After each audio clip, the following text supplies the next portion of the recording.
Wow, puji nama Tuhan. Shalom JCC. Apa kabarnya? Saya percaya hari ini kita semua bersuka cita. Amin. Saya menyambut setiap kita, baik yang di tempat ini ataupun yang ada di rumah. Selamat datang di hadirat Tuhan dan selamat beribadah. Kita akan sama-sama masuk dalam hadirat Tuhan, memuji dan memuliakan nama Tuhan. Untuk itu mari kita siapkan hati kita, mari kita ajak saudara-saudara kita untuk bersama-sama datang di hadapan Tuhan, menyembah, memuji nama Tuhan. Dan sore hari ini kita mempersiapkan hati kita, juga kita akan masuk di dalam perjamuan kudus. Bapak Ibu dipersilakan juga untuk mempersiapkan roti atau biskuit yang ada di rumah masing-masing, dan kemudian minuman ataupun teh untuk kita bersama-sama nanti memperingati kembali akan pengorbanan Tuhan Yesus di kayu salib. Nah, untuk itu mari kita bersama-sama ekspresikan pujian penyembahan kita.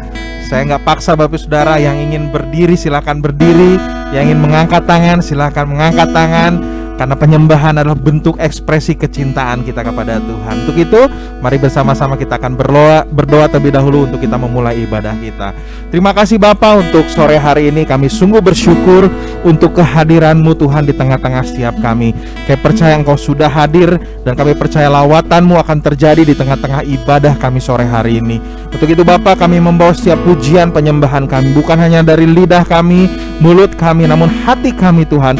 Kami memuji kebesaran-Mu Tuhan, karena kami percaya Engkau Allah yang layak kami tinggikan dan muliakan Tuhan. Untuk itu Bapa, kami membawa siap pujian penyembahan kami menyerahkan untuk ibadah kami sore hari ini Tuhan. Dari awal, pertengahan, sampai dengan akhirnya kami percaya hanya nama-Mu yang ditinggikan, hanya nama-Mu yang dimuliakan.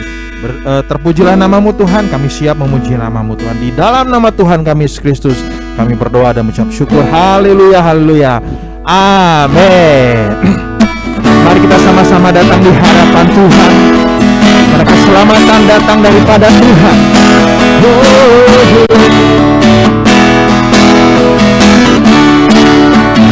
Katakan, tiba saatnya kami berkumpul bersatu, garis nafsuku dan bangsa, berdiri di hadapan tata anak domba, satu suara menyatakan keselamatan dari Allah yang hidup dan berkata, kami menaikkan pada anak domba. Pujian dan kekuatan, hormat dan kekuasaan, kemuliaan bagi Dia selamanya.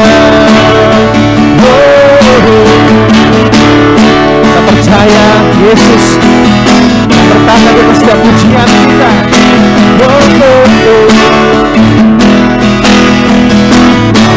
Sekali lagi kita mengatakan, tiba saatnya kami berkumpul bersatu, garis nafsuku dan bangsa,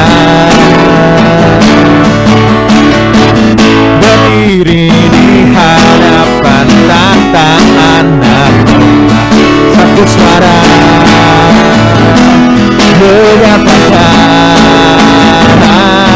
keselamatan dari Allah yang hidup dan berkata, kami menaikkan pada anak domba. Pujian, pujian dan kekuatan, hormat dan kekuasaan, kemuliaan bagi Dia selamanya. Keselamatan, keselamatan dari Allah yang hidup dan bertahta, kami naikkan pada anak domba.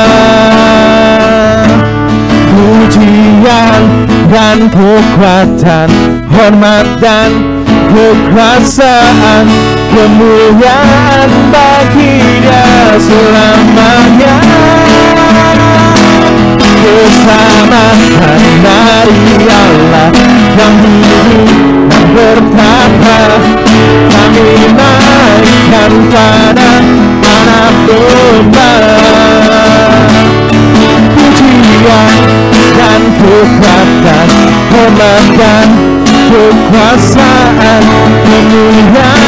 baginya selamanya. Kemuliaan baginya selamanya. Kemuliaan baginya selamanya. Puji nama Tuhan. Dialah yang tak tergoyahkan. Haleluya. Dia tak akan terkalahkan. Mari kita serukan namanya. Katakan, Tuhanku maha besar, Tuhanku maha kuasa, Raja segala raja. Dia takkan tergoyahkan, takkan terkalahkan. Dia hidup dan berkuasa. Serukan namanya, Yesus Tuhan Raja. Segala kuasa tunduk dalam namanya. Dia luar biasa, perkasa mulia. Yesus nama di atas segala nama.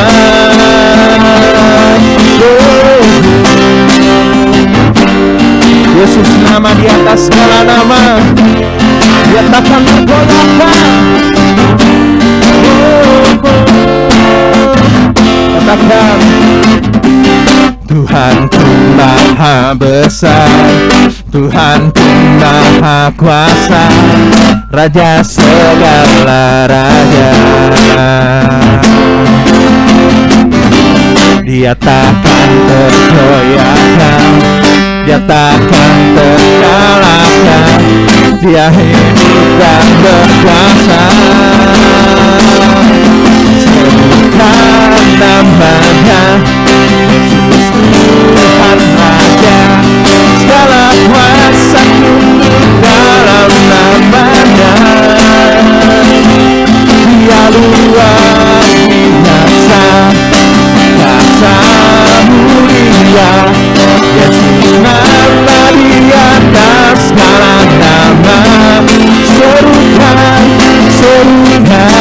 namanya, Yesus Tuhan Raja. Segala kuasa tunduk dalam namanya. Dia luar biasa, perkasa mulia. Yesus nama di atas segala. Sekali katakan, serukan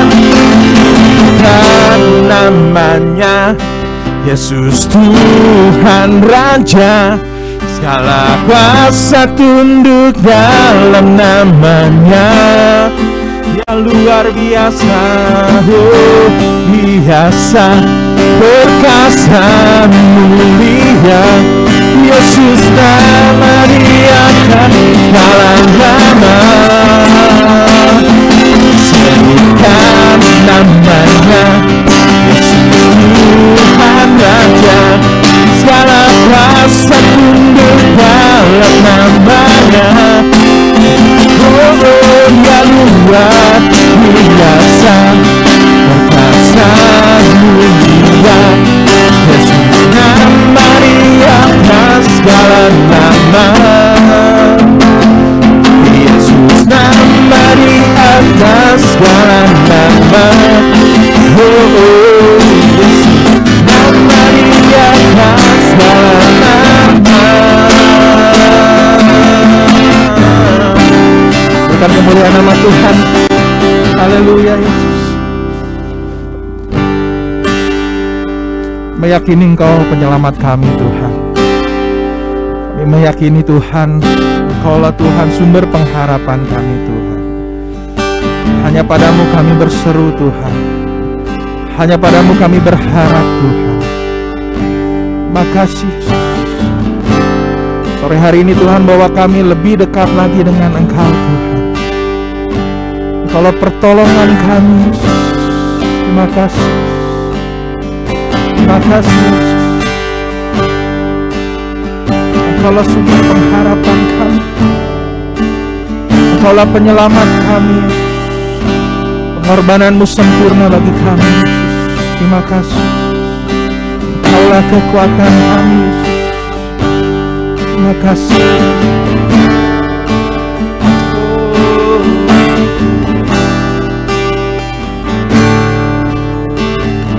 Mari kita katakan, Kau Tuhan, penolong dalam hidupku.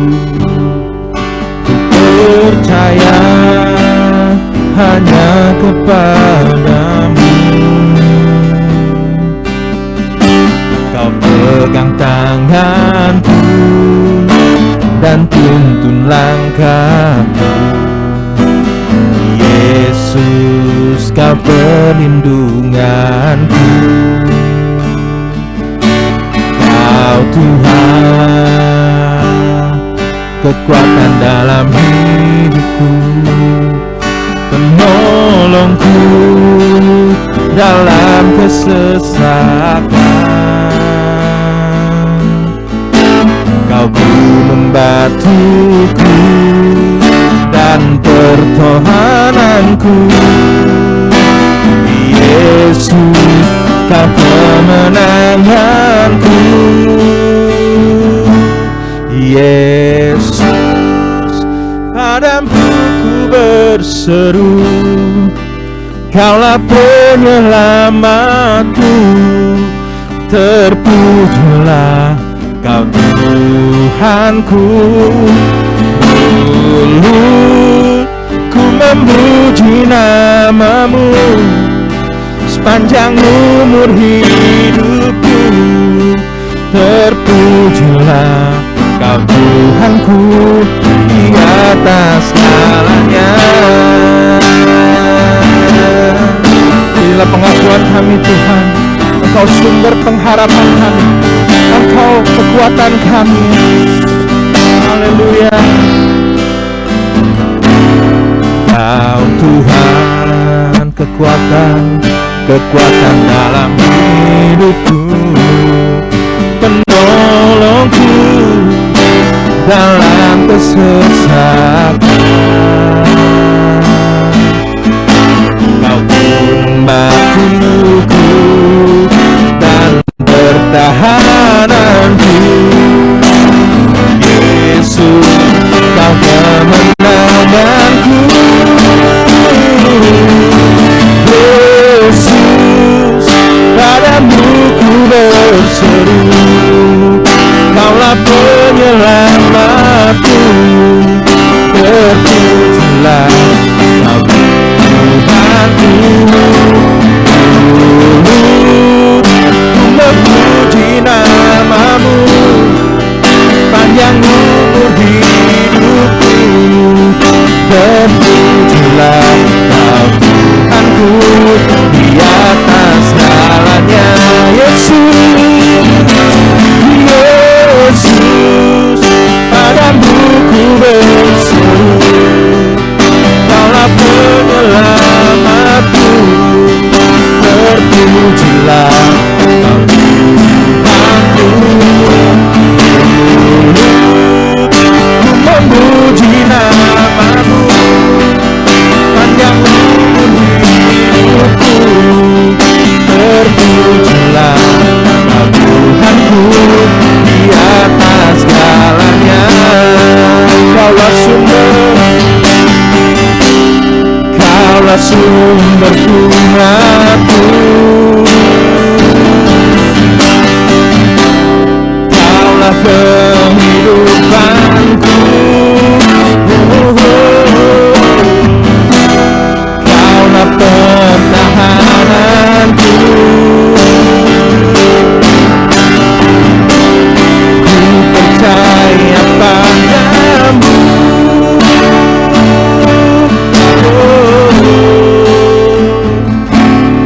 Yesus, padamu ku berseru, Kaulah penyelamatku. Terpujilah Kau Tuhanku. Mulut Ku memuji namamu sepanjang umur hidupku. Terpujilah Kau Tuhanku di atas segalanya. Dengan lembut katakan Yesus, Yesus, padamu ku berseru. Kaulah penyelamatku. Terpujilah Kau Tuhanku. Dulu ku memuji namamu sepanjang umur hidupku. Terpujilah Kau Tuhanku di atas segalanya.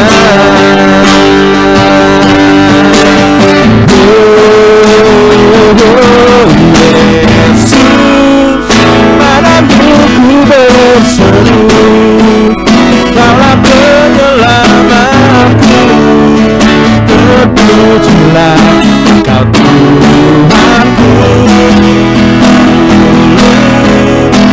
Memuji namamu sepanjang umur hidupku. Terpujilah Kau Tuhanku di atas segalanya.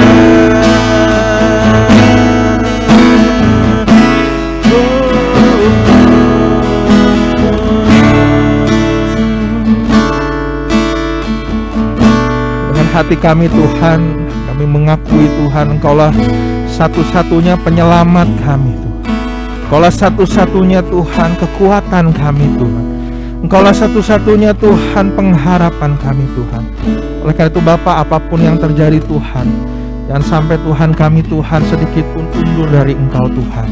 Namun biarlah Bapa, apapun yang terjadi hari-hari ini Tuhan, kami ingin semakin teguh di dalam Engkau Tuhan. Karena nggak ada siapapun juga yang bisa menjamin kehidupan kami selain Engkau Tuhan. Untuk itu silakan Kau berbicara luasa melalui kebenaran firman-Mu Tuhan. Pakai hamba-Mu Tuhan, setelah Kau persiapkan Tuhan untuk menyampaikan isi hati-Mu bagi setiap kami Tuhan. Hari ini mungkin ada yang ragu, hari ini ada yang mungkin putus asa Tuhan. Namun kami percaya firman Tuhan akan meneguhkan kehidupan kami, sehingga setiap hari Tuhan kami semakin kagum akan Kau Tuhan. Sekali lagi Tuhan, siapkan hati kami Tuhan, berbicaralah bagi setiap kami, dan kami siap mendengarkannya Tuhan. Hanya di dalam nama Tuhan kami Yesus Kristus kami siap mendengarkan firman-Mu. Haleluya, amin. Serahkan kepada Anda.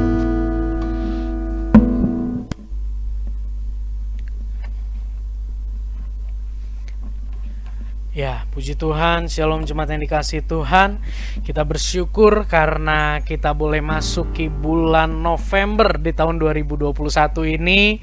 Tidak terasa kita udah mau masuk di penghujung tahun, dan saya percaya jika kita ada sebagaimana kita ada hari ini, itu semua karena pemeliharaan dan kasih setia Tuhan. Pujian terakhir menyatakan bagaimana Yesus padamu ku berseru.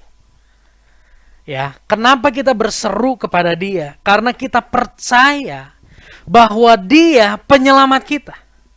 Kita percaya bahwa Dia penolong kehidupan setiap kita. Saudara, di bulan yang lalu kita terus belajar dan kita terus didorong untuk kita menjadi pemberita Injil. Itulah yang menjadi kerinduan Tuhan di dalam kehidupan setiap kita. Dalam segala kondisi kehidupan kita, dalam segala kelemahan kita, Tuhan mau pakai kita untuk kita menjadi saksi, untuk kita menjadi berkat, untuk lewat hidup kita lingkungan boleh merasakan Yesus di dalam kehidupan setiap kita. Beberapa bulan yang lalu, saudara, mungkin sekitar bulan Juni, Juli, Agustus, kita tahu sama-sama Indonesia dilanda oleh gelombang COVID-19 yang kedua. Dan saat itu ada beberapa obat yang sangat dicari, saudara. Ya, mulai dari Lianhua, orang yang sakit di rumah, kejar cari Lianhua, COVID di rumah. Kejar cari Ivermectin yang di rumah. Kalau yang udah di rumah sakit, berlomba-lomba mendapatkan obat yang namanya Gamaras. Obat yang sangat mahal. Kenapa obat itu dicari? Karena banyak penelitian atau banyak yang menyatakan bahwa dengan obat itu orang-orang yang COVID ini bisa sembuh. Maka itu dicari. Lagi-lagi saya mau ingatkan pada hari ini, kesempatan ini saudara. Selain dilanda oleh virus COVID-19, pandemi COVID-19, dunia saat ini sedang dilanda oleh pandemi yang saya katakan pandemi dosa. Ini jauh lebih mengerikan daripada COVID-19 karena dosa upahnya adalah maut.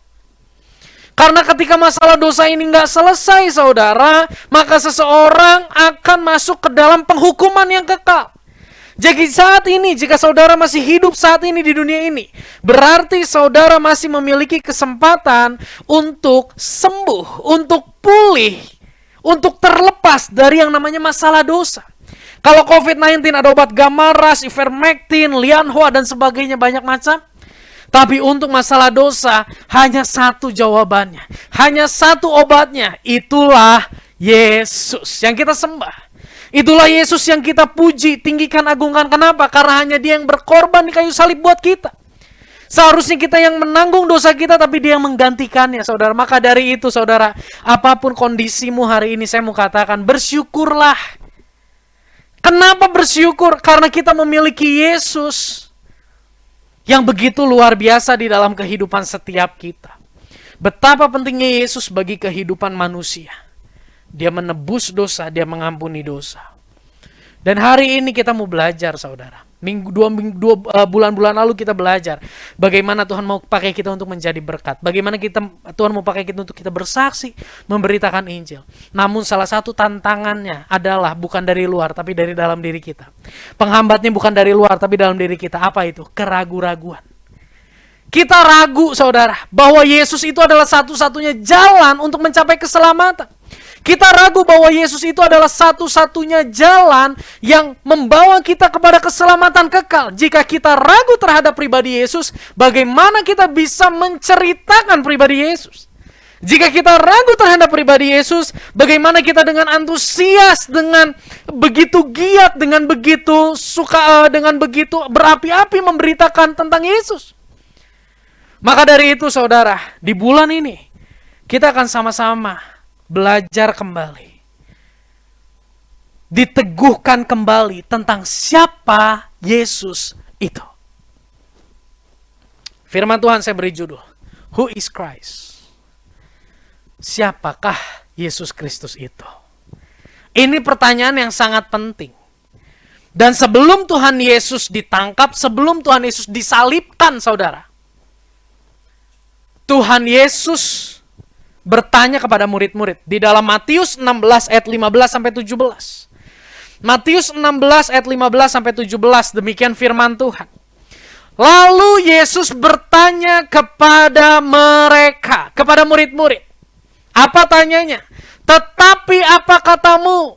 Siapakah aku ini? Tanya Yesus. Jadi Yesus tanya ke murid-murid, siapakah aku ini? Tentunya menurut kalian siapakah aku ini? Maka Simon Petrus menjawab, engkau adalah Mesias, anak Allah yang hidup. Ya, ada yang mengatakan Yesus itu Elia, Yesus itu Nabi yang akan datang dan sebagainya. Tapi berbeda dengan Petrus. Petrus nyatakan bahwa engkau adalah Mesias, anak Allah yang hidup. Kata Yesus kepada Petrus, Petrus engkau berbahagia. Berbahagialah engkau Petrus. Kenapa? Karena engkau memperoleh sesuatu bukan dari manusia yang menyatakannya, tetapi Bapakku yang di sorga yang menyatakannya kepada kamu. Di sini kita bisa melihat, saudara, Yesus bertanya kepada murid-muridnya, siapakah aku ini? Sebelum murid-murid diutus untuk memberitakan Injil, sebelum murid-murid diutus untuk menjadi saksi, Yesus tanya, murid-murid, menurut kamu siapa sih aku? Ini pertanyaan yang penting. Kenapa? Kalau kita salah memandang Yesus, maka kita akan salah menjelaskan tentang Yesus. Kalau kita hanya memandang Yesus sebagai penyembuh, kita hanya akan membagikan Yesus kepada orang sakit. Kalau kita memandang Yesus sebagai pribadi yang menolong seseorang dalam masalah keuangan, kita hanya akan membagikan Yesus kepada orang yang punya banyak hutang. Kalau kita berbicara mengenal Yesus hanya sebatas pemuas apa yang menjadi kebutuhan dan keinginan kita, kita hanya membagikan Yesus kepada orang-orang yang kita lihat kebutuhannya tidak bisa terpenuhi dalam hidupnya. Tapi hari ini Petrus tidak katakan engkau adalah penyembuh. Petrus tidak katakan engkau adalah pemenuh kebutuhan. Tapi Petrus katakan apa? Engkau adalah Mesias, anak Allah yang hidup. Wow. Dan dan Yesus katakan gini, berbahagialah engkau, saudara. Kata bahagia hari ini menjadi kata yang sangat sulit untuk diperoleh. Kayaknya orang hari-hari ini untuk memperoleh hidup yang bahagia kayaknya udah terlalu tinggi ekspektasinya. Kayaknya saya cukup deh tenang, untuk bahagia nggak usah lah, nggak apa-apa lah. Tapi firman Tuhan hari ini kembali berkata, berbahagialah. Jika hari ini saudara engkau sedang dalam kesusahan hati, engkau sedang dalam kegalauan, kegelisahan, keputusasaan, ada kunci untuk kita berbahagia. Seperti Petrus apa? Mengenal Yesus dengan benar adalah kunci kebahagiaan. Mari saudara, hari ini bulan November ini, kita kembali sebelum Yesus nanti diperingati di bulan Desember kelahirannya. Kita mau terus diingatkan siapakah Yesus itu di dalam kehidupan setiap kita. Karena kalau kita benar mengenal Dia, maka kita akan menjadi orang yang berbahagia. Puji Tuhan. Next, Petrus menyatakan bahwa Yesus adalah Mesias, anak Allah. Mesias itu apa saudara? Ya, seringkali kita tahu siapa Yesus. Oh, Yesus itu Mesias. Mesias itu apa? Di situ saya tuliskan. Mesias adalah, arti dari kata Mesias adalah yang diurapi, yang ditetapkan, yang dikhususkan untuk melakukan pekerjaan atau perintah Allah. Itu adalah Mesias. Jadi jika jika Petrus menyatakan bahwa Yesus adalah Mesias, berarti Petrus percaya bahwa pribadi Yesus adalah pribadi yang diurapi oleh Tuhan, pribadi yang ditetapkan, pribadi yang dikhususkan oleh Allah untuk melakukan kehendak Allah Bapa. Hari ini banyak sekali orang ragu bahwa Yesus adalah satu-satunya jalan. Namanya orang ragu berarti di dalam dirinya dia percaya bahwa banyak jalan, bukan cuma Yesus yang ditetapkan. Bukan cuma Yesus yang dikhususkan, tapi hari ini kita belajar dari Petrus. Petrus menyatakan bahwa Yesus adalah Mesias, Yesus adalah yang diurapi, Yesus adalah yang ditetapkan untuk melakukan perintah atau kehendak Allah. Bicara tentang diurapi, di dalam perjanjian lama ada 3 jabatan yang diurapi. Nabi, imam, dan juga raja. Ada nabi yang diurapi, imam diurapi, raja diurapi. Daud diurapi menjadi raja, Saul diurapi menjadi raja. Tapi mereka bukan Mesias. Kenapa? Karena mereka diurapi untuk jangka waktu tertentu. Imam diurapi hanya untuk jangka waktu tertentu. Nabi diurapi, Samuel diurapi hanya untuk jangka waktu yang tertentu, saudara. Tapi Mesias itu tidak ada jangka waktunya. Artinya pemerintahan sebagai raja itu kekal.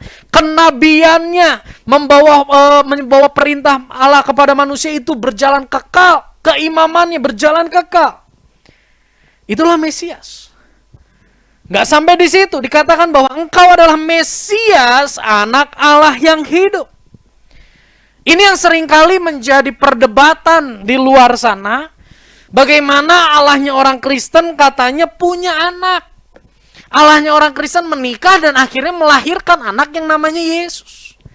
Saya mau nyatakan bahwa itu pemikiran yang sangat salah. Jadi saudara, ketika saudara mencoba untuk bersaksi memberitakan tentang Yesus dan ada orang katakan, jelaskan kepada saya mengapa Yesus dinyatakan sebagai anak Allah, berarti Allah itu menikah. Saya mau katakan, itu pandangan yang salah. Kata anak Allah ini bukan berarti Allah memiliki istri. Kata anak Allah ini merupakan sebuah frasa. Saya lupa tadi mau cari majasnya itu apa. Kalau saudara ketika SMP, SMA ya, cuman jangan tanya saya saudara, karena waktu SMA saya jarang sekali sadar waktu ada di sekolah. Ada sebuah majas yang menyatakan bahwa anak Allah itu majasnya apa ya? Lupa ya. Di sini yang baru-baru sekolah, Laura juga lupa ya. Ada majas yang mencerita yang mengartikan tentang menggambarkan sesuatu. Contoh gini. Anak kunci. Ya, bukan berarti kunci melamar kunci. Kunci menikahi kunci. Kunci bersetubuh dengan kunci. Akhirnya lahirlah anak kunci. Bukan. Tapi kita tahu sama-sama bahwa anak kunci adalah ya kunci itu.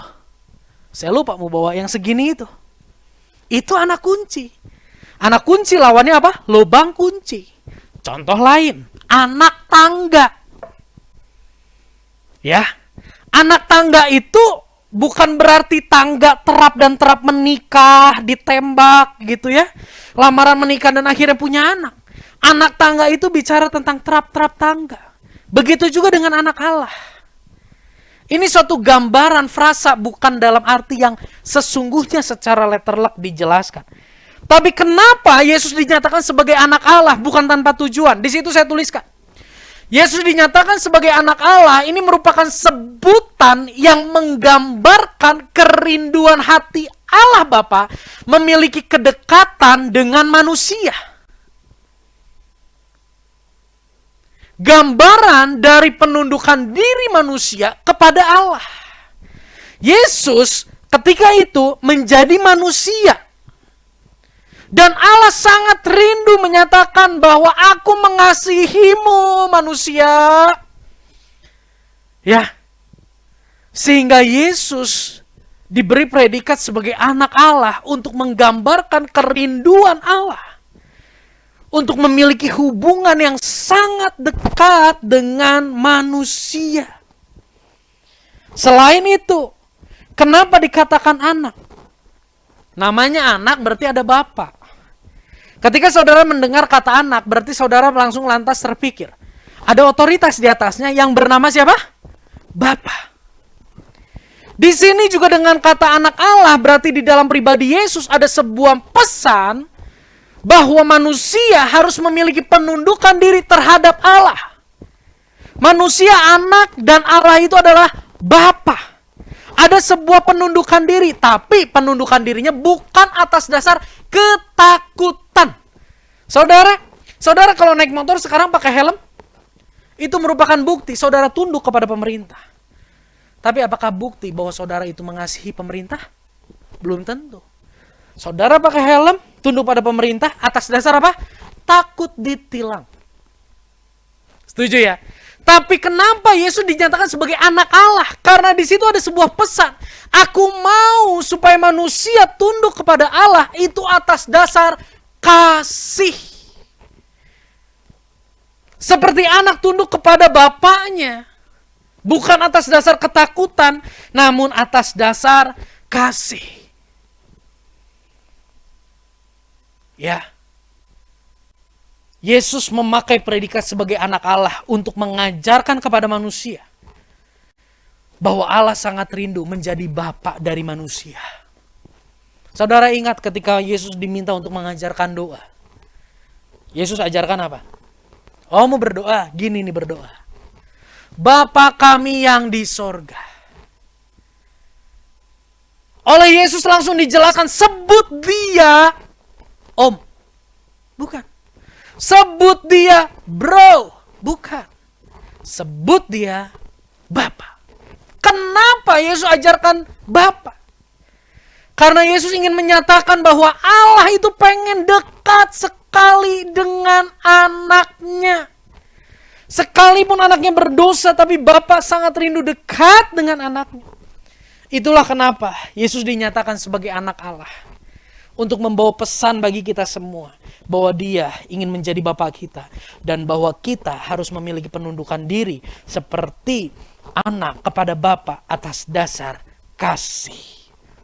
Dan di slide saya tuliskan yang menarik gini. Tadi di ayat yang sebelumnya yang kita baca. Tuhan katakan berbahagialah engkau Simon bin Yunus. Karena engkau menyatakan sesuatu yang datangnya dari Allah. Artinya apa? Allah lah yang menuntun kita, Allah lah yang menuntun Simon, Allah lah yang menuntun manusia untuk mengenal Dia dengan benar. Wow. Saudara, di awalnya tadi dikatakan berbahagialah Simon karena engkau mengenal. Tapi di belakangnya gini, engkau mengenal pun itu karena Allah yang memberikannya kepadamu. Jadi artinya apa? Allah sangat merindukan kita hidup dalam kebahagiaan. Allah lah yang menolong Simon untuk mengenal Dia. Dan saya percaya hari ini Roh Kudus ada saat ini di dalam kehidupan setiap kita. Roh Kuduslah yang menolong kita untuk semakin mengenal Dia. Untuk semakin mengenal Dia dengan benar. Supaya apa? Supaya di dalam perjalanan hidup kita, kita bisa menjelaskan tentang Yesus dengan benar kepada orang tua kita, kepada istri, anak, atasan kita, tim kerja kita. Bersyukur saudara. Karena ketika kita tahu Allah rindu kita mengenal Dia, Dia tidak membiarkan kita. Allah yang penuh kasih adalah Allah yang tidak hanya memberikan hukum, tapi Allah yang menolong manusia yang terbatas untuk melakukan hukumnya. Yang menjadi pertanyaannya, hari ini kita rindu untuk semakin mengenal Dia. Dari mana kita bisa mengenal Dia dengan benar? Tadi saya katakan, Roh Kuduslah yang memampukan kita untuk mengenal Dia. Dan saya mau katakan lagi, bahwa Roh Kudus bekerja, Roh Kudus menuntun kita untuk semakin mengenal Dia. Melalui apa? Next, Yohanes pasal yang ke-20, ayat 30-31. Demikian firman Tuhan. Memang masih banyak tanda lain yang dibuat Yesus di depan mata murid-muridnya, yang tidak tercatat dalam kitab ini, kata Yohanes. Perhatikan bagian ini. Tetapi semua, katakan semua, yang tercantum di dalam kitab Yohanes ini dicatat dengan tujuan supaya kamu percaya bahwa Yesus adalah Mesias, anak Allah, dan supaya kamu oleh imanmu memperoleh hidup dalam namanya. Wow! Ternyata dalam konteks kitab Yohanes, Yohanes menyatakan di dalam kitab Yohanes ada nubuat, di dalam kitab Yohanes ada firman, ada ada perkataan Yesus, di dalam kitab Yohanes ada perbuatan Yesus. Semuanya itu ditulis dengan tujuan, saudara, untuk apa? Untuk meyakinkan saya dan saudara bahwa Yesus adalah Mesias, anak Allah. Bahkan dalam konteks lebih luas, Alkitab ini ditulis untuk meyakinkan saya dan saudara bahwa Yesus adalah Allah, Yesus adalah Mesias dan anak Allah, saudara. Bahwa Yesus adalah pribadi yang ditetapkan oleh Allah. Di tengah saat ini banyak orang yang menyatakan ini dan itu, si ini dan si itu yang ditetapkan oleh Allah. Tapi firman Tuhan ini ditulis untuk meyakinkan kita bahwa Yesus adalah pribadi yang ditetapkan, dikhususkan oleh Allah. Di sini katakan, tetapi semua yang tercantum di sini telah dicatat. Semua yang ada dalam kitab Yohanes itu dicatat untuk meyakinkan, untuk membuat saya dan saudara percaya bahwa Yesus adalah Mesias. Jadi jika hari ini kita punya Alkitab di tangan kita, kita punya aplikasi Alkitab di handphone kita, sesungguhnya kita sudah punya akses untuk mengenal Dia dengan benar. Mari saudara, dibaca, direnungkan. Maka kita akan semakin mengenal Dia dengan benar. Ujungnya apa? Berbahagialah engkau. Kita lihat dua bagian. Di dalam kitab Yohanes yang dikatakan oleh Yohanes bahwa semua bagian ini ditulis untuk membawa kita yakin. Yohanes 5 ayat 36-38 firman Tuhan berbunyi demikian. Ini loh cara Tuhan, kesaksian Yesus meyakinkan kita bahwa Dia adalah Mesias. Demikian firman Tuhan. Tetapi aku, Yesus, mempunyai suatu kesaksian yang lebih penting daripada kesaksian Yohanes. Yaitu segala pekerjaan yang diserahkan Bapa kepadaku supaya aku melaksanakannya. Pekerjaan itu juga yang dikerjakan sekarang, yang kukerjakan sekarang, dan itulah yang memberi kesaksian tentang aku, bahwa Bapa mengutus aku, dialah yang bersaksi tentang aku, dan seterusnya. Lewat ayat ini saudara, kita bisa tahu bahwa Yesus adalah Mesias dari mana? Pekerjaannya. Kita bisa tahu Yesus adalah Mesias dari mana? Perbuatannya. Kita tahu Yesus adalah Mesias dari mana? Dari apa yang dia lakukan yang ditulis di dalam firman Tuhan. Itu merupakan gambaran bahwa Yesus adalah Mesias. Kalau saudara baca Yohanes 5 ini, judul perikopnya adalah kesaksian Yesus tentang dirinya. Jadi Yesus yang adalah Mesias yang ditetapkan oleh Allah, Yesus yang adalah anak Allah, menjelaskan bahwa engkau bisa mengetahui bahwa aku adalah Mesias, itu dari mana? Lihat pekerjaanku. Yang pertama, kita bisa tahu Yesus adalah Mesias dari mana? Pekerjaannya. Yang kedua, Yohanes 5 ayat 39-40. Demikian firman Tuhan. Kamu menyelidiki kitab-kitab suci, sebab kamu menyangka bahwa olehnya kamu mempunyai hidup yang kekal. Tetapi walaupun, lihat, kitab-kitab suci itu memberi kesaksian tentang aku, namun kamu tidak mau datang kepadaku untuk memperoleh hidup itu. Yang kedua, selain dari perbuatan Yesus, kita bisa mengenal, manusia bisa mengenal Yesus itu siapa. Bisa percaya bahwa Yesus itu adalah Mesias. Dari mana? Dari nubuat di dalam kitab suci. Yang dimaksud kitab suci di situ adalah kitab yang ada di dalam perjanjian lama. Dari Kejadian sampai Maleakhi, itu semuanya ditulis saudara, dan di situ semuanya ada pesan mesianik. Di situ ada nubuatan tentang kelahiran Yesus. Kalau saya boleh katakan dari Kejadian sampai Maleakhi, itu ditulis dalam kurun waktu 1500 sampai 600 tahun sebelum Yesus lahir. 1500 sebelum Yesus lahir, firman Tuhan sudah menuliskan akan kedatangan juru selamat. Dari mana kita bisa tahu bahwa Yesus adalah Mesias? Dari nubuat. Bukan lubuat, ya. Nubuat dengan lubuat itu beda. Kalau lubuat itu seringkali mengada-ngada. Ada seorang pria datang ke gereja. Wah, ketika penyembahan semuanya merem, angkat tangan. Pria ini juga ikutan merem, angkat tangan, tapi matanya buka satu dia. Mata saya sipit, semoga di kamera kelihatan saya buka mata satu. Lagi lihat gini, dia lihat, wah di situ ada wanita cantik sekali. Selidik punya selidik, ternyata anak gembala. Ketika anak gembala, wah dia anak gembala. Oke, aku harus rajin ke gereja. Rajin ke gereja.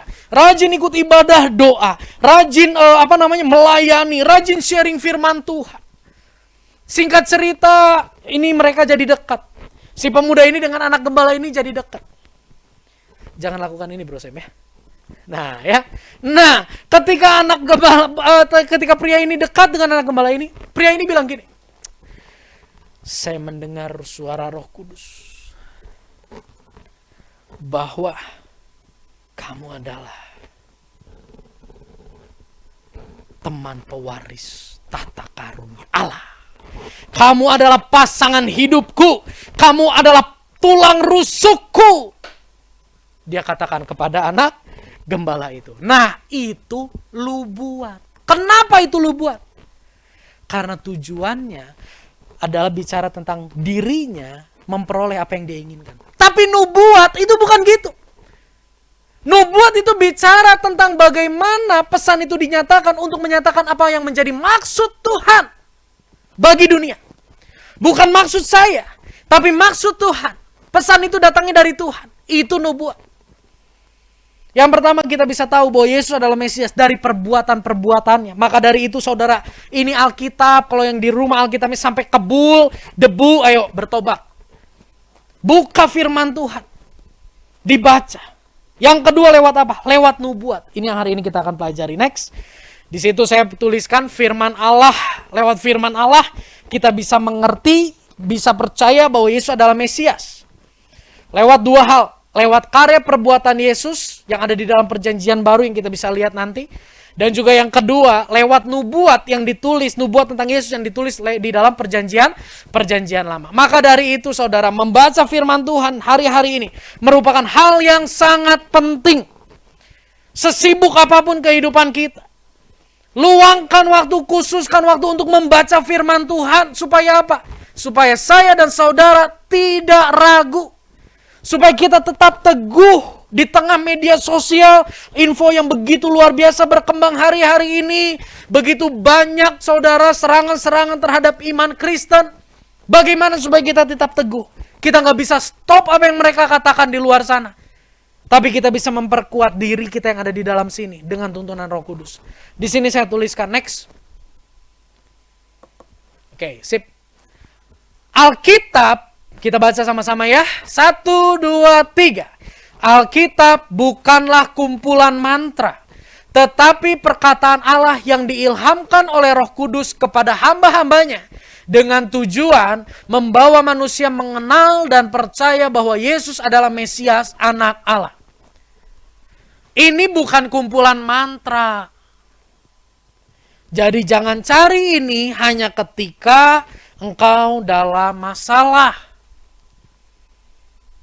Kalau hari ini engkau sedang dalam masalah dan engkau memutuskan mencari Tuhan, itu hal yang baik.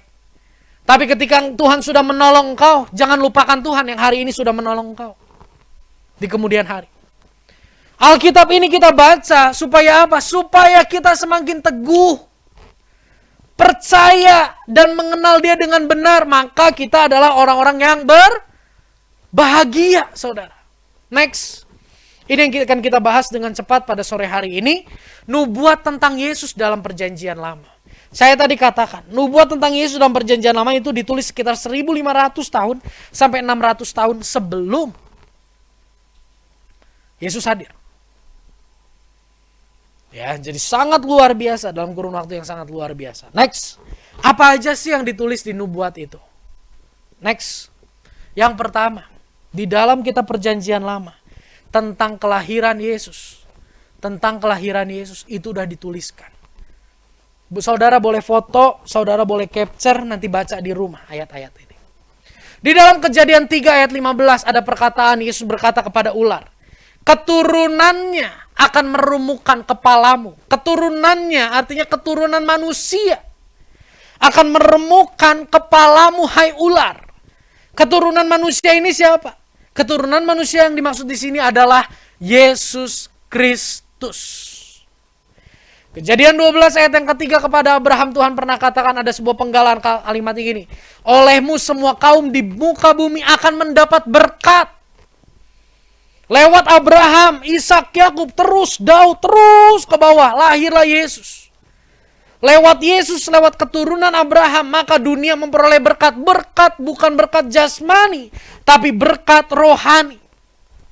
Yesaya 7 ayat 14 dikatakan, seorang perempuan muda mengandung dan akan melahirkan seorang anak laki-laki dan akan menamakan dia Immanuel. Saudara, ini sama persis dengan kisah Yesus yang dilahirkan lewat kandungan rahim Maria, seorang perempuan muda.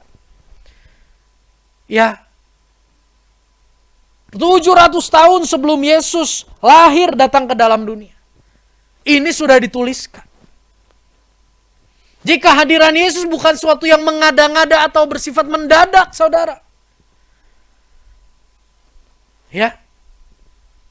Dalam Mika pasal yang kelima, di situ dikatakan tempat lahir Yesus di mana. Jadi Bethlehem Efrata dan seterusnya. Padamu akan bangkit bagiku seorang yang akan memerintah atas Israel. Siapa ini? Yesus. Jadi bicara tentang kelahiran Yesus ini sudah dinubuatkan sangat jauh sebelum Yesus lahir. Yang kedua, bukan hanya kelahiran Yesus, tapi dalam kitab perjanjian lama. Di situ ada juga bercerita tentang kehidupan Yesus. Yesaya 61 ayat yang ke-1 dikatakan, akan lahir seorang pribadi yang diurapi, diutus Allah untuk menyampaikan kabar baik, untuk merawat hati yang remuk dan membebaskan yang terbelenggu. Pertanyaannya, apa yang Yesus lakukan selama dia hidup 33,5 tahun di dunia ini? Banyak orang yang disembuhkan, bukan hanya fisiknya, tapi juga rohaninya. Banyak orang yang dalam keterikatan mereka dibebaskan. Contohnya siapa? Matius terikat oleh yang namanya uang sampai dia rela menjadi seorang pemungut cukai. Biarin dicap jelek, dia rela. Yang penting dia dapat banyak uang. Yesus datang. Yesus membebaskan dia dari keterikatan dosa. Yesaya 53 ayat 3 dikatakan apa? Pribadi ini dihina, dikucilkan, menderita kesakitan dan tidak diperhitungkan. Kita tahu bagaimana Yesus dalam menjalani hidupnya, khususnya di akhir kehidupannya, dia direndahkan, dia tidak diperhitungkan. Dia dihina. Zakaria 11 ayat 12, Yesaya 53 ayat 7. Ini semua menceritakan bagaimana Yesus menjalani kehidupannya. Jadi saudara, di sini kita harus yakin. Saya berdoa dengan sangat jemaat Tuhan. Hari-hari ini di masa sukar ini kita boleh semakin yakin teguh bahwa Yesus itu Mesias. Dia itu pribadi yang diurapi dan ditetapkan Allah untuk menjadi pendamai antara kita dengan Dia. Dengan Allah Bapa. Maka itu saudara. Pujian tadi, Yesus, padamu ku berseru, Kaulah penyelamatku, terpujilah Kau Tuhanku, di atas segalanya. Benarkah saudara masih berseru kepada pribadi yang namanya Yesus itu? Ketika engkau ada dalam masalah, ketika engkau ada dalam pergumulan hari ini, masihkah engkau berseru kepada Dia? Bukti bahwa kita percaya bahwa Yesus adalah pribadi yang diurapi, yang diutus Allah. Dalam segala kondisi kehidupan kita. Kita tetap menyatakan Dia sebagai Tuhan dalam hidup kita. Ku nyatakan Engkau Tuhan di hidupku. Ya. Mari saudara. Di tengah kondisi yang begitu bergejolak. Murid-murid Yesus. Beberapa kali meragukan tentang Yesus. Bahkan setelah mereka melihat 5 roti dan 2 ikan. Hati mereka tetap degil, firman Tuhan katakan. Tetap tidak percaya bahwa Yesus itu adalah yang ditetapkan Allah yang berkuasa. Hari ini, jangan sampai hati kita degil, saudara. Percaya dengan sungguh bahwa Yesus adalah Mesias, anak Allah yang ditetapkan dan diurapi oleh Allah. Bukan hanya kehidupan Yesus. Next. Nubuat itu juga bicara tentang pengorbanan Yesus. Yesaya 53 ayat 3 berbicara tentang Dia ditikam, diremukan oleh kejahatan. Oleh karena kejahatan manusia. Mazmur 69 ayat 22. Dinyatakan bahwa Dia diberi minum anggur asam. Sedetail itu saudara. Ya. Mazmur 109 ayat 4 bicara tentang musuh. Orang berbuat jahat namun dibalas dengan doa Yesus. Di sini menyatakan bahwa Yesus penuh kasih. Dan tepat seperti apa yang Mazmur tulis, itu terjadi di atas kayu salib. Zakaria 12 ayat 10, katakan apa? Lambung ditikam. Dan itu terjadi persis. Sangat disayangkan hari-hari ini lebih banyak orang yang percaya kepada ramalan. Lebih percaya kepada zodiak. Lebih percaya kepada feng shui. Sedangkan pribadi Yesus yang sudah dituliskan ratusan bahkan ribuan tahun sebelum itu terjadi. Dan kita tahu itu semua digenapi secara persis. Itu harusnya menyadarkan bahwa ini adalah firman yang hidup. Bahwa firman Tuhan adalah sesuatu yang layak untuk kita jadikan landasan dalam hidup kita. Yang paling terakhir, di dalam perjanjian lama pun ada nubuat tentang kematian Yesus. Next, bagaimana Yesus dikuburkan di dalam makam orang kaya, Yesaya 53 ayat 9. Bicara tentang kebangkitan, bicara tentang kenaikan. Lengkap, komplit, saudara. Kalau firman Tuhan di dalam perjanjian baru menyatakan bahwa kitab suci, membaca kitab suci atau dalam kitab suci itu ada kesaksian tentang Yesus, itu bicara tentang perjanjian lama. Saudara, apa yang terjadi ketika saudara baca sebuah buku? Ini yang akan terjadi di hari yang akan datang. Indonesia akan seperti ini. Amerika akan seperti ini. Bandung akan seperti ini. Wah, baca. Bukankah saudara akan tertarik membaca itu? Dan ketika itu terjadi, apa yang ada dalam perasaan saudara? Pasti di dalam hatimu bilang gini, gila, ini buku bener banget. Ini buku bisa memprediksi apa yang akan terjadi di depan. Maka saudara akan percaya kepada penulisnya. Saya mau katakan, tidak ada satupun buku yang bisa menjelaskan, menggambarkan apa yang akan terjadi 1500 tahun yang akan datang. Dan itu terjadi persis seperti apa yang dituliskan. Gak ada. Di sini membuktikan bahwa Allah intervensi, bahwa Allah turun tangan menuntun setiap penulis firman. Menuliskan nubuat-nubuat apa yang akan terjadi di hari-hari yang kemudian. Maka dari itu saudara, ketika kita membaca Alkitab, milikilah motivasi membaca Alkitab untuk kita semakin mengenal Dia dengan benar. Karena pengenalan Dia dengan benar itu merupakan hal yang sangat penting hari-hari ini dalam kehidupan kita. Jangan sampai hari ini kita rajin beribadah, kita rajin melayani Tuhan, tapi sesungguhnya kita tidak mengenal Dia dengan benar. Itu merupakan satu kerugian yang sangat luar biasa. Sebagai satu contoh, ada sebuah ilustrasi. Ada seorang keluarga yang hidup di kampung, bilanglah mungkin di daerah Sumatera di pedalaman sana. Hidup di sana tidak pernah tidak pernah mendengar tentang apa yang terjadi di kota dan sebagainya. Suatu kali anak di keluarga ini, salah satu anak di keluarga ini kuliah di Jakarta, saudara. Ya, kuliah di Jakarta. Kuliah orang tuanya di kampung. Ketika dia kuliah, singkat cerita, dia lulus. Dia selesai kuliah, dia diwisuda. Dan dia undang orang tuanya dari kampung itu untuk datang ke Jakarta. Karena nggak ada flight yang langsung datang ke Jakarta, dibelikanlah tiket flight ke Surabaya. Dari Surabaya naik kereta api tut berhenti di Jakarta. Tentunya tidak naik dengan percuma. Itu hanya lagu, ya. Jadi dibeliin tiket tuh sama anaknya. Dari Sumatera itu pedalaman, naik pesawat ke Surabaya. Dari Surabaya naik kereta ke Jakarta. Wah, antusias saudara. Apa yang terjadi?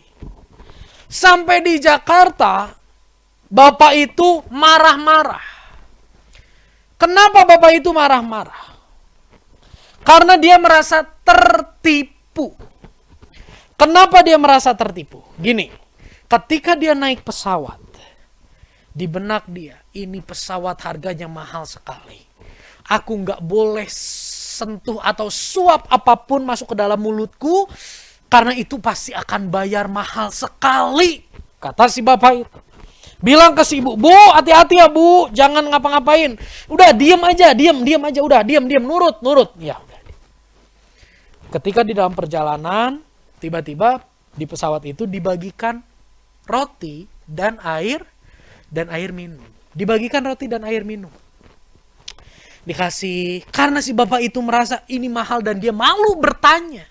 Dia tidak mau mengenal bagaimana naik pesawat itu. Akhirnya dia tidak makan, dia tidak minum. Turunlah di Surabaya.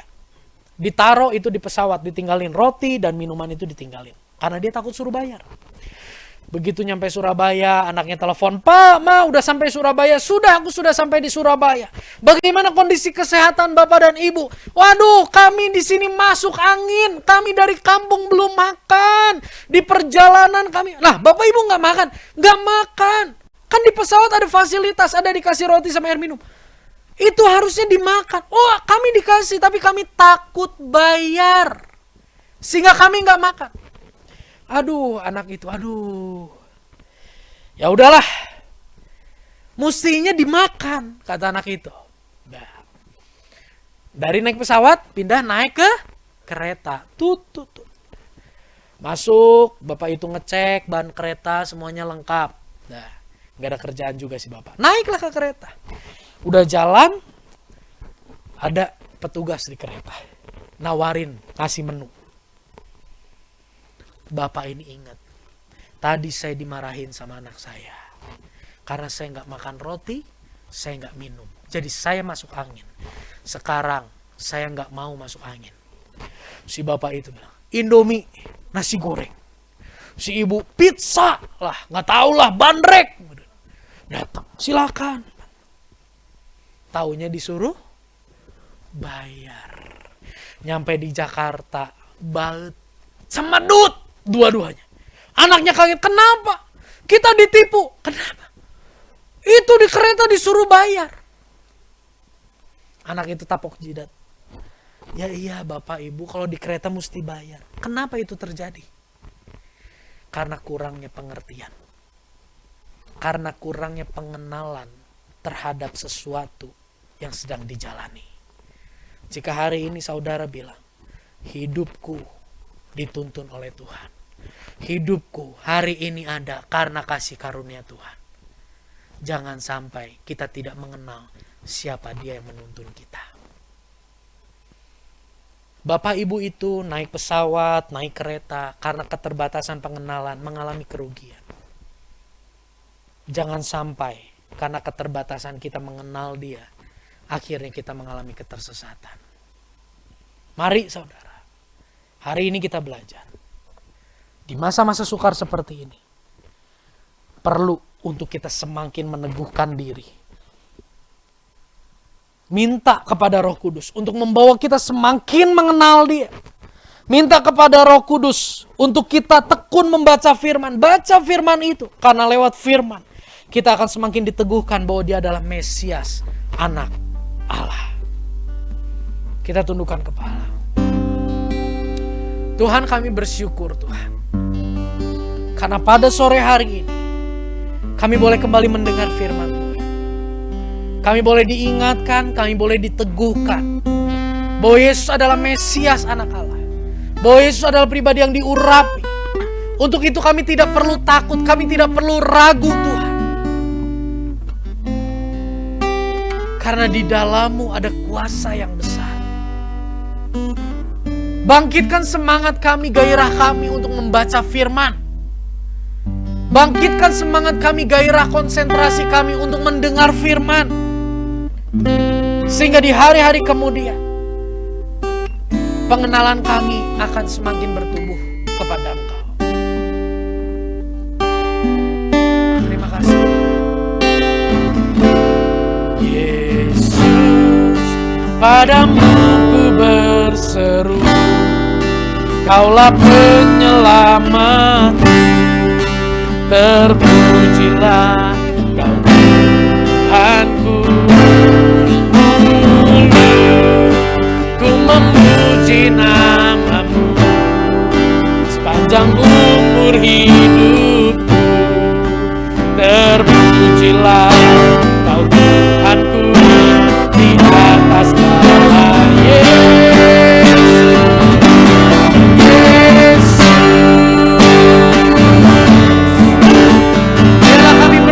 Keteguhan hati kami bahwa Kaulah satu-satunya penyelamat kami. Yes Lord, amin.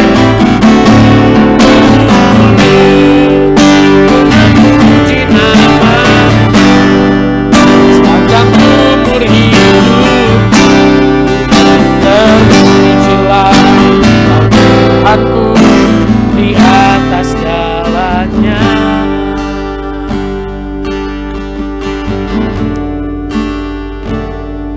Mungkin ketika kita ditanya, kau percaya kepada Yesus? Kita katakan percaya. Tapi di dalam kehidupan kita, jika kita tidak lagi mengandalkan Dia, jika kita tidak lagi melibatkan Dia, jika kita tidak lagi memiliki keintiman dengan Dia, sesungguhnya di dalam hati kita sudah ada sebuah keraguan bahwa Yesus itu yang terbesar, bahwa Yesus itu yang ditetapkan Allah. Mari saudara, di masa-masa sukar ini, sore hari ini datang kepada Tuhan dengan segala kerendahan hati kita. Minta agar Tuhan meneguhkan kita, agar Roh Kudus meneguhkan kita, memperbaharui percaya dan pengenalan kita kepada Dia sebagai Tuhan, Juru Selamat dan Mesias dalam kehidupan setiap kita. Hamba-Mu berhenti berbicara Tuhan, tapi biarlah Roh Kudus yang hidup memeteraikan firman-Mu dalam kehidupan setiap kami, sehingga hati kami teguh, pengenalan kami teguh akan Engkau sampai akhir hidup kami. Tiba saatnya Tuhan, kami akan masuk ke dalam sakramen perjamuan kudus. Sucikan, kuduskan, layakan kami Tuhan, untuk bersekutu dengan tubuh dan darah-Mu sebagai perlambang dari pengorbanan-Mu di kayu salib. Terima kasih Tuhan, Kau pimpin perjamuan kudus pada sore ini. Sucikan, kuduskan setiap kami. Di dalam nama Yesus kami berdoa. Mari saudara, kita persiapkan roti, minuman yang ada di rumah, yang di sini boleh dibagikan, untuk kita masuk dalam sakramen perjamuan kudus.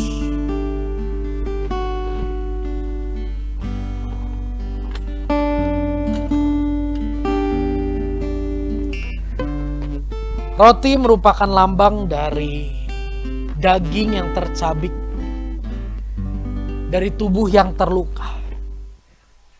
2000 tahun yang lalu, Yesus rela terluka, tercabik untuk menggantikan kita di atas kayu salib.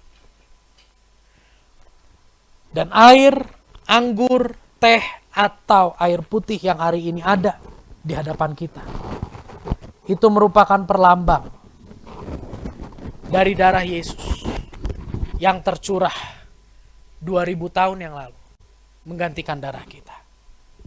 Mari kita masuk perjamuan kudus dengan hati yang penuh ucapan syukur. Kami bersyukur Tuhan, karena 2000 tahun yang lalu tubuh-Mu telah tercabik.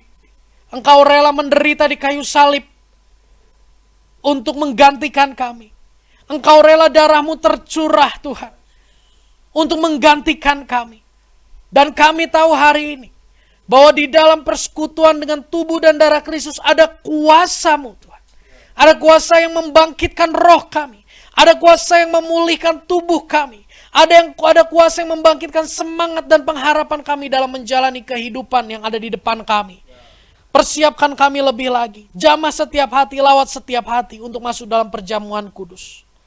Mari saudara, kita angkat roti yang adalah perlambang tubuh Yesus yang tercabik, menggantikan tubuh kita di atas kayu salib. Bukankah roti yang kita pecah-pecahkan adalah persekutuan dengan tubuh Kristus? Amin, kami percaya. Makan di dalam nama Tuhan Yesus. Terima kasih Tuhan. Biar kuasa kebangkitan, kuasa pengorbanan, kuasa penyalipan itu boleh terjadi dalam hidup kami, memperbaharui kehidupan kami. Mari saudara, kita angkat cawan air, teh atau anggur lebih tinggi di atas kepala kita. Terima kasih untuk darah-Mu Tuhan, yang telah tercurah bagi kami. Darah yang suci kudus untuk memulihkan, mengangkat manusia yang berdosa dari lumpur dosa. Memulihkan manusia yang berdosa dengan Allah yang kudus. Kami bersyukur untuk darah-Mu yang tercurah. Demikian firman Tuhan. Bukankah cawan pengucapan syukur yang atasnya kita ucapkan syukur adalah persekutuan dengan darah Kristus? Amin. Minumlah di dalam nama Tuhan Yesus. Terima kasih Tuhan. Terima kasih. Kami boleh dibawa semakin mengalami kuasa penderitaan, kuasa penyalipan-Mu dan kuasa kebangkitan. Mulai saat ini sampai akhir hidup kami tidak mau lagi hidup di dalam dosa, tapi kami mau menghidupi kebenaran. Karena kami sudah ditebus oleh darah Kristus. Terima kasih buat sore hari ini Tuhan. Engkau tahu setiap masalah pergumulan yang kami hadapi. Dan kami percaya Engkau pun memiliki jalan keluar bagi setiap kami. Biarlah kami teguh sampai akhir hidup kami.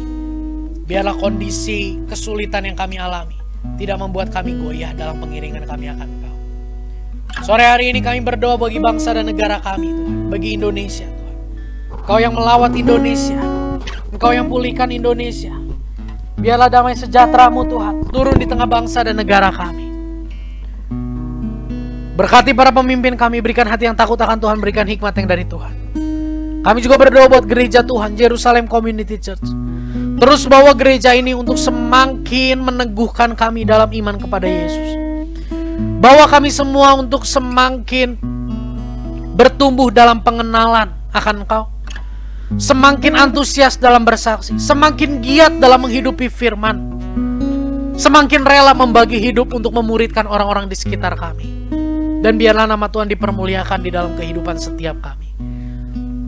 Sebelum kami berpisah Tuhan, kami rindu berdoa juga buat anak Beatrice Tuhan, anak Tobi yang saat ini sedang demam berdarah. Tuhan, jamah anakmu Tobi Tuhan. Kami berdoa dalam nama Yesus ada kesembuhan, ada pemulihan. Kami berdoa untuk anakmu Clara yang telinganya, pendengarannya ada terganggu. Kami berdoa di dalam nama Yesus, Tuhan jamah sembuhkan. Pak David yang mengalami sakit di bahu dan lengan, kami berdoa dalam nama Yesus, Tuhan yang sembuhkan. Dan setiap kami semua yang ada di tempat ini Tuhan, Tuhan tahu pergumulan kami. Tuhan kuatkan kami dalam menjalani hidup hari-hari ini. Mari saudara kita tadahkan tangan kita menerima berkat. Terimalah segala berkat daripada Allah Bapa, cinta kasih daripada Tuhan Yesus Kristus, persekutuan dengan Roh Kudus, hati yang mengasihi Tuhan, hati yang rindu dekat dengan Tuhan, hati yang rela untuk melakukan firman Tuhan dan menyenangkan Tuhan lewat kehidupan kita, ada saat ini sampai selama-lamanya. Memberkati keluarga, hubungan suami, istri, orang tua, anak, Tuhan pulihkan dalam nama Yesus. Pekerjaan, kesehatan, keuangan, sekolah, perkuliahan, pergaulan, masa depan, keuangan, semua yang Tuhan percayakan pada kami. Ajar kami untuk kelola itu dengan mengandalkan Tuhan, sehingga kami percaya kami akan memperoleh yang terbaik daripada Engkau. Dan kemuliaan hanya bagi nama Bapa di sorga. Terima kasih Tuhan, terima kasih Bapa. Di dalam nama Tuhan Yesus kami berdoa. Amin. Tak berubah selamanya cinta kasihku padamu. Mau hidup selamanya senangkan hatimu. Tak berubah selamanya cinta kasihku padamu. Mau hidup selamanya senangkan hatimu.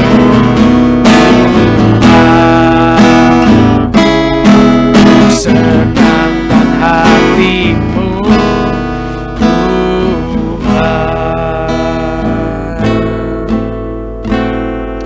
Puji Tuhan, ibadah boleh selesai. Ada beberapa pengumuman saudara, setiap hari Rabu kita ada worship night.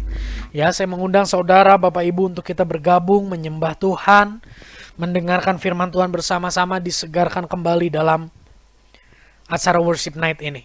Dan setiap hari Jumat kita ada Komsel Bible Study saudara, setiap Jumat jam 18. Ya, di room Zoom yang sama seperti yang saudara ikuti hari ini. Dan untuk recording ibadah saudara bisa ikuti di channel YouTube Jerusalem Community Church. Dan jika saudara terberkati melalui setiap pelayanan ibadah firman Tuhan, saudara boleh bagikan link YouTube ini kepada orang-orang terdekat saudara untuk sama-sama diberkati. Bagi saudara yang rindu untuk didoakan secara khusus pelayanan personal, boleh menghubungi nomor WA saya di 0851 5922 523664 atau menghubungi nomor telepon Ibu Gembala WhatsApp di 0857 056 4283. Dan yang paling terakhir, untuk persembahan dan persepuluhan saudara bisa langsung mentransfer ke rekening BCA nomor rekening 1570330043 atas nama Yusak Setiawan. Sekian ibadah kita pada sore hari ini. Selamat hari Minggu, Tuhan Yesus memberkati kita semua. Puji Tuhan.